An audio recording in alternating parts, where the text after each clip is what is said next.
Hello and welcome back for day 3 of the Business Blueprint. And today we are going to be looking at training your clients and setting boundaries for success. So we touched on this a little bit in the materials that I shared yesterday, but today we're going to be thinking about how we can use our boundaries to establish control and gain respect. We're going to be looking at techniques for training your clients, and we're going to be thinking as well about real life examples. Now, as I've mentioned before, all of the materials that I'm sharing with you are part of a much larger live program that comes with one-to-one coaching, and that is my Recipe for Success Business Bootcamp that runs several times a year. And you can find more information about that on my website, which is www.recipeforaroom.com. When I look at managing your clients as part of the Business Bootcamp, we look at that across 2 different lessons. We begin with the concept that you should choose your clients. Now, this isn't something that you can necessarily do from the beginning of your business when you can't afford to be that fussy. But as you get to know which clients are the best fit for you, you can try to seek those particular clients out, and eventually you can try to eliminate clients who don't fit that particular model from your business. We also talk on Bootcamp about 4 different layers of armor that you can apply, each layer giving you an amount of protection from challenges that can otherwise arise with residential interior design clients. In part 2, we look at self-defense. So we look at, if the armor fails, or if you find yourself in a new and tricky situation, we look at the kind of self-defensive maneuvers we can operate in order to get the best possible outcome. We also talk about client psychology, and we look at boundaries, which we're going to be looking at today. Now, the first thing I want to talk about is something that was raised in the very first lesson of this blueprint, and that was mindset. And I really believe that positive mental attitude is everything. Going into client meetings, expecting only the best, expecting everything to go really well because you've prepared really hard and because you've got great things to share with them.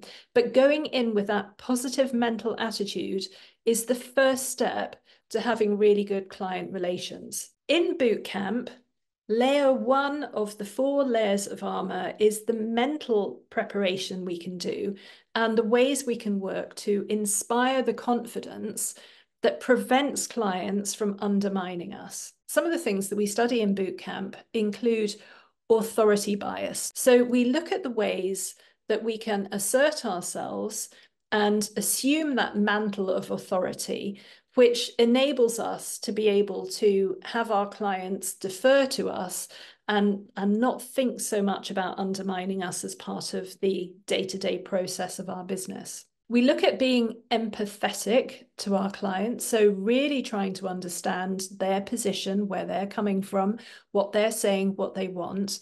And I keep coming back to this, but this concept of acting as if we really have all of that confidence, as if we really feel the powerful designer that we're projecting to the world that we are. Faking it till we make it. And actually, there's evidence to show that by channeling this faux confidence, we can ultimately get ourselves into a position where we feel it. We feel the confidence. So our professional appearance is obviously very important, and we spend a lot of time on Bootcamp thinking about ourselves and our personal performance and how we present ourselves and how that relates to our brand. And our body language, showing how focused we are on our client, being interested in details and demonstrating that we have the details under control inspires confidence, and also being consistent. So saying, I'm going to send you a report every Friday to tell you how things are progressing. Even if nothing has happened, I'm going to send you a report and tell you that this week nothing happened. And we do it because we're consistent. And that inspires confidence in our clients as well. When we're engaging with our clients, we're looking for clues. So we're thinking about all of the messages, verbal and non-verbal, that are coming back from our clients. And it might be helpful for you to read up on body language or watch some YouTube videos on the subject. And so that you can observe your clients and you can feel the mood in the room when they're warming up, when they're with you, or perhaps when they're backing off or they're cooling down. And you can check in with them. You know, you can make sure that they're happy, that things are going the way that they want. If you get any messages from them that makes you feel like things are moving a little bit away from where I want them to be rather than towards them in terms of my relationships with my client. On Bootcamp, we also think about managing expectations, you know, understanding how clients are going to react to things and helping to manage them before they meet the challenge, preparing them for the challenges that they're going to be facing. And I speak about a project that I did where the client gave me a brief to create an all-white room. Now, there's a photo here of the room that I designed, and to my mind, this is an all-white room, and indeed the client was delighted with it. But when we started to look at the palette of materials for this all-white room, actually, when you look at them on the mood board, there are some off-whites, there are some creams, there are even some sort of wood tones. And the client, when I presented this in the very first instance, was very unhappy because she had given me a brief for an all-white room, and I was showing her materials really where the only truly white materials were the curtains at the window and the sheets on the bed, and everything else was a neutral. Now, I should have realized that she would have this response because she's not the professional. She doesn't know that you need to layer your textures and that you have to have some tonal variety in order to create a bit of drama. She doesn't know that, and I should have taken the time to explain that to her. And if I had done that, we would have had a much pleasanter experience working through this process.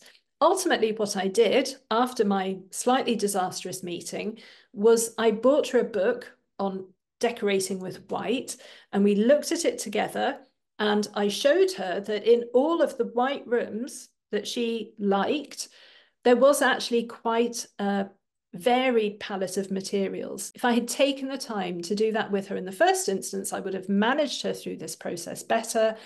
We would have had a better outcome. So sometimes our fails are clients being overwhelmed by predictable emotions. And our wins are when we prepare our clients in advance for predictable highs and lows. So we need to be thinking the whole time about, hang on a minute, I'm about to do this with the client. How are they likely to respond? How should I prepare them in advance? What can I do in order to make this go as smoothly as it possibly can? Okay, so next I'm going to talk to you about managing boundaries. Throughout Bootcamp, we look at the documentation, the actual contents of documentation for the various different stages of the design process and what needs to go into that documentation in order to make sure that our boundaries are beautifully set before we even embark on our commercial relationship with our client. Our boundaries appear in written agreements. They are discussed with the client face to face. We tell them exactly how we run our business, when we're available to speak to them, how quickly we're going to reply to their messages, what our processes are going to be. We educate our clients and we make our boundaries abundantly clear. Sometimes, rather than adjusting our boundaries, we can find alternative ways of working that satisfy both the principles that we've established, but the outcomes that the client wants as well. And sometimes we might have to adjust our boundaries. We have to be able to be seen to be flexible, but most of the time we lay them down and we work within that box that we have set. I give an example of a designer friend of mine. She was working with a client. She'd been working with her for months. My designer friend had a holiday in the diary. It had been well advertised in advance. The client knew she was going away, and work on the project was continuing throughout the time that the designer was going to be away. She was going to be away for a week. And the client said to her, "The wallpaper is going up in the hall next week, and I want you to be there to watch the wallpaper hangers hang the wallpaper. Now, my friend said, there's no need to watch them. They are experts. They're going to do a beautiful job. And the client said, no, I want you there. And the designer replied, well, next week's when I'm on holiday. And the client said, I insist that you are there to watch the wallpaper go up. Now, my friend was not going to cancel her holiday, and she couldn't be there and be on holiday. So she thought about how she could achieve what the client wanted and yet maintain her boundary that her holiday was not going to be affected by this demand. And so what she did was she arranged with the client that the whole project would be put on hold and that the wallpaper hanging would be delayed and that it would be planned for a time in the future when the wallpaper hangers were free again and when she was going to be available to watch the wallpaper go up. So she did what the client wanted, but the client had to accept that her project was going to be delayed a bit in order to get what she wanted. The designer maintained her boundaries. The client did get what she wanted. To some extent, both were satisfied. But the important lesson to take out of this is to find alternative solutions. So rather than shifting your boundaries necessarily with an unrealistic, unreasonable demand, you maintain your boundary, but you also find a way to give the client what it is they say that they want. So managing your boundaries, non-negotiables. I don't do this. I never do this. This is something I will not do. It becomes impossible to do that thing when you have established what your non-negotiables actually are.